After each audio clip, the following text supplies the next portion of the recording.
Welcome to the deep dive. You know how we do it. We dive into a whole lot of sources, guides, research, etiquette notes, and pull out the absolute essentials, the shortcut you need to really get a handle on a topic. And today, that topic is restaurant English. Yeah, if you've ever felt that little bit of anxiety walking into an English-speaking restaurant, thinking not just about what food you want, but exactly how to say everything, well, this deep dive is for you. Exactly. Our goal today isn't just basic words. We're actually aiming higher, looking at the kinds of phrases, the modal verbs, the conditional sentences, that really shift you from sounding like a beginner to someone who's, well, comfortable and fluent, moving past just, I want, to something smoother.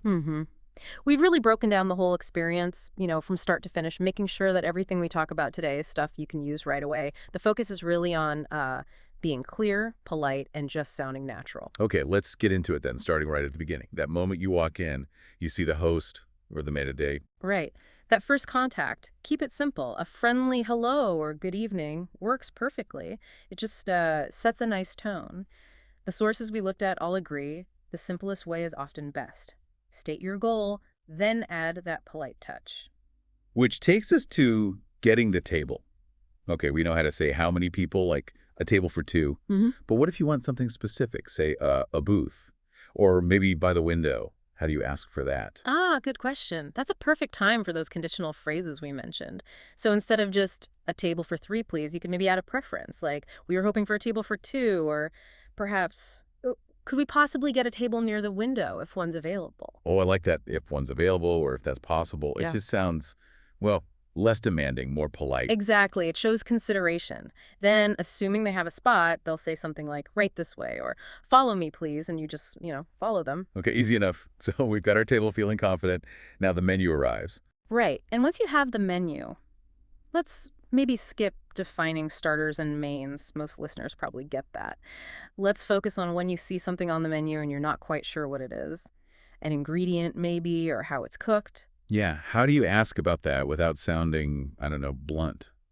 Okay, this is where those modal verbs like could or would are just brilliant. You definitely want to avoid things like, what is this? Or tell me about the fish. It can come across a bit harsh. So what's the alternative? Try framing it as a polite question. Something like, could you tell me what comes with the steak? Or maybe, excuse me, does the pasta dish have mushrooms in it? Using could you or does it have is much softer. That feels way more natural. Okay, what about substitutions? This feels like a classic stress point. You want the fries instead of the mashed potatoes that come with the chicken. How do you handle that gracefully? Yeah, that's a common one. And it's about being flexible or asking for flexibility politely. The sources suggest using a conditional question again. It makes it hypothetical. Like how? Give me an example.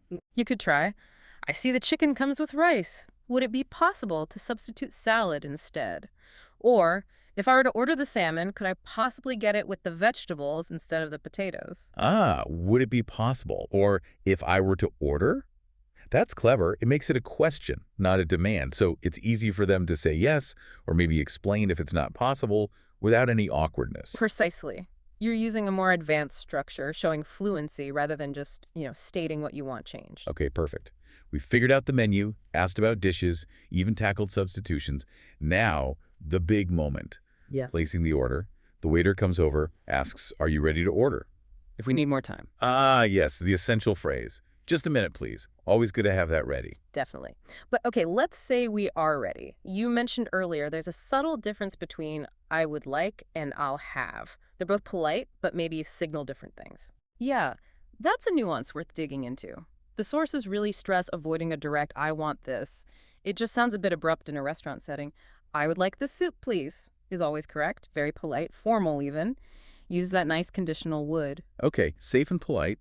But what about I'll have? You said that's common too. It is. I'll have the soup, please. Remember, I'll is short for I will have. It just sounds, well, a bit quicker, maybe more decisive. It often signals that you're comfortable, you know the drill. It's very common in natural flowing conversation. Hold on. So if I'll have is faster, maybe sounds more natural, why even teach I would like? Especially if someone's nervous, wouldn't the quicker one be better? That's a really insightful question. I think the advice is, if you're feeling quite unsure, I would like is your safety net. It guarantees politeness, But the goal maybe is to practice and feel comfortable enough to use "I'll have," saying, "I'll have the burger and a Coke, please." Yeah. It just has that ring of confidence, even if it's a simple order. Right. Okay. Like progressing from a safe bet to something that sounds a bit more native. Makes sense.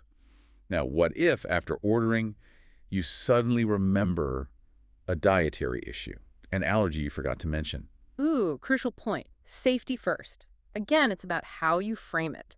Use a softening phrase, maybe catch their attention with, excuse me, then say something like, actually, before you put that order in, I just need to double check, does that sauce contain any nuts? So framing it as a check, not a last-minute problem. Exactly. Or, I should have mentioned, I have a gluten allergy. Would the chef be able to prepare the fish without the breading? Starting with, I need to check, or, I should have mentioned, makes it clear it's important information, not just changing your mind. Got it. Okay.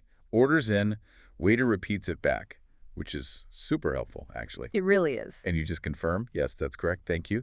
Then the food arrives, they say, enjoy your meal. And a simple thank you is the perfect reply. Okay, now we're eating. Mid-meal. The waiter usually swings by. Yep, the check-in.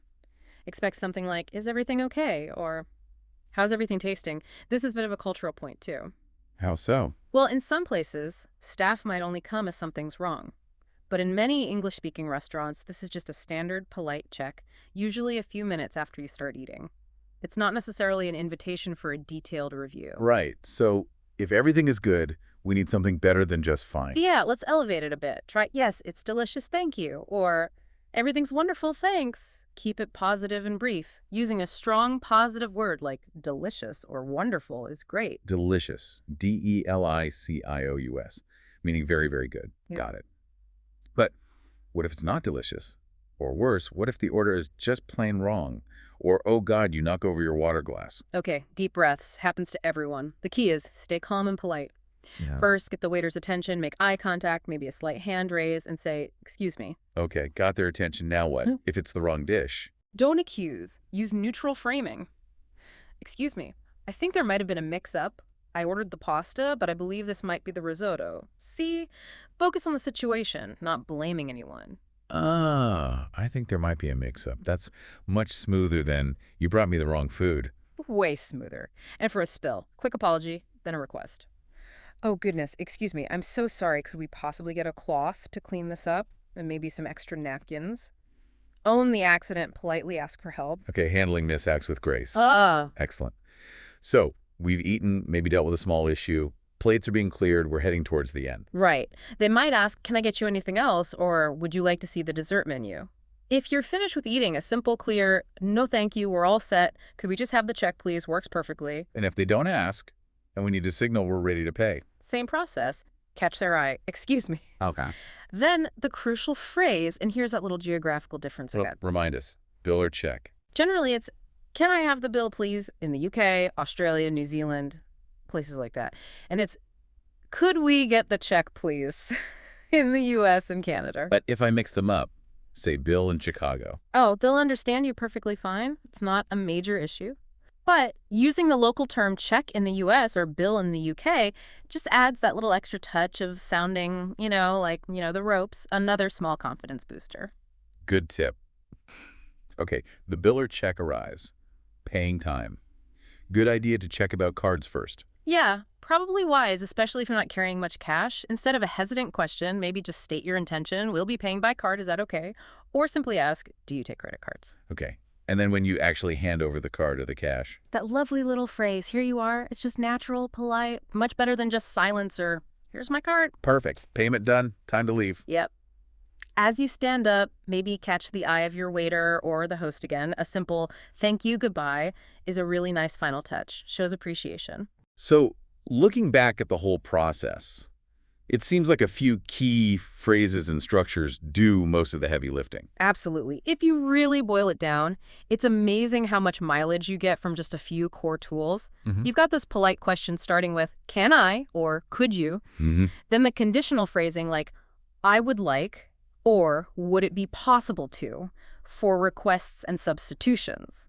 Right. And that more direct, confident, I'll have, for ordering when you feel ready. Master those structures, and you can basically navigate the whole thing. It's like having a flexible toolkit rather than just memorizing lines. You can plug in different words, simple soup or fancy risotto, into the same confident structure. Exactly, and don't underestimate the nonverbal stuff. Politeness, a smile, making eye contact. The sources really highlighted how much that helps. It makes the staff feel appreciated, makes the whole interaction smoother, even if your grammar isn't perfect. So we've covered it all: walking in, ordering with specifics, handling problems, paying up. You should feel ready now. Definitely. The key is practice. And using those modal verbs would, to keep things polite. Think about transforming simple demands like water into, excuse me, could I possibly get some more water, please? It makes a world of difference. Okay, we spent a lot of time on sounding smooth and polite today, using I would like, using conditionals. So here's something to think about on your own, our final provocative thought. We didn't really touch on tipping culture, which, as you know, varies massively place to place.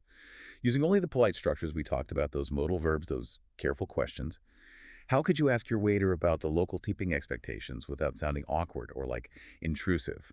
How would you phrase that tricky but important question? Start thinking about that now.